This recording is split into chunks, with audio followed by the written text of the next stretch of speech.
గణపతి బప్ప మోరియా. జై.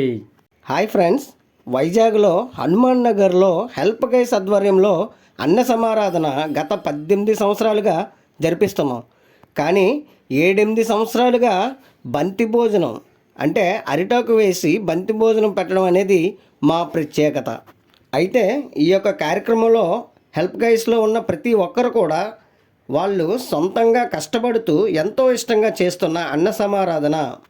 ఇందులో చిన్న పెద్ద స్త్రీలు పురుషులు అని తేడా లేకుండా హనుమాన్ నగర్ పుర ప్రజలు కూడా ఇందులో భాగంగా తమ వంతు కృషి మా హెల్ప్ గైస్కి అందించారు. బంతి భోజనం పెట్టాలంటే మామూలు మాటలు కాదు, ఎంతో కష్టపడాలి. అలాంటిది మా హెల్ప్ గైస్ కుర్రాళ్ళు కష్టపడుతూ అసాధ్యాన్ని కూడా సుసాధ్యం చేసేలా కష్టపడుతున్నారు. మా కుర్రాళ్ళ యొక్క కష్టాన్ని గుర్తించి ఒక లైక్, ఒక కామెంట్, ఒక షేర్, సబ్స్క్రైబ్ మాత్రం మర్చిపోకండి. మరి ఇంత కష్టపడుతున్నారు, అలాగే ఐటమ్స్ కూడా ఏమేమి ఉన్నాయో ఒకసారి చూసేద్దామా?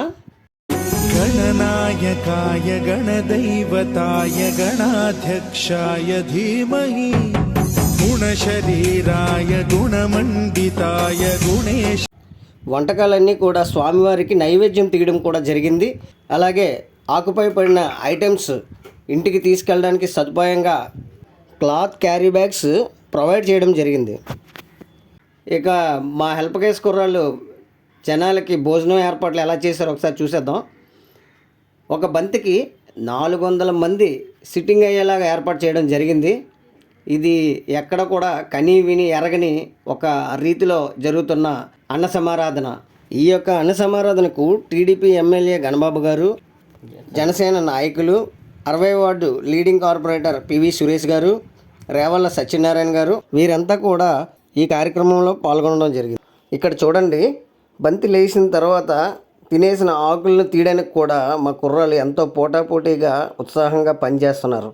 దేవుడు వీళ్ళ కష్టాన్ని చూసి ప్రతి ఒక్కరిని కూడా పేరు పేరున ఆశీర్వదించి ఆయురారోగ్యాలు ఇవ్వాలని కోరుకుందాం. ఇంత కష్టపడిన తర్వాత కూడా మొహంలో చిరునవ్వు చెదరకుండా భోంచేస్తున్న హెల్ప్ గైస్ కమిటీ కుర్రాళ్ళు.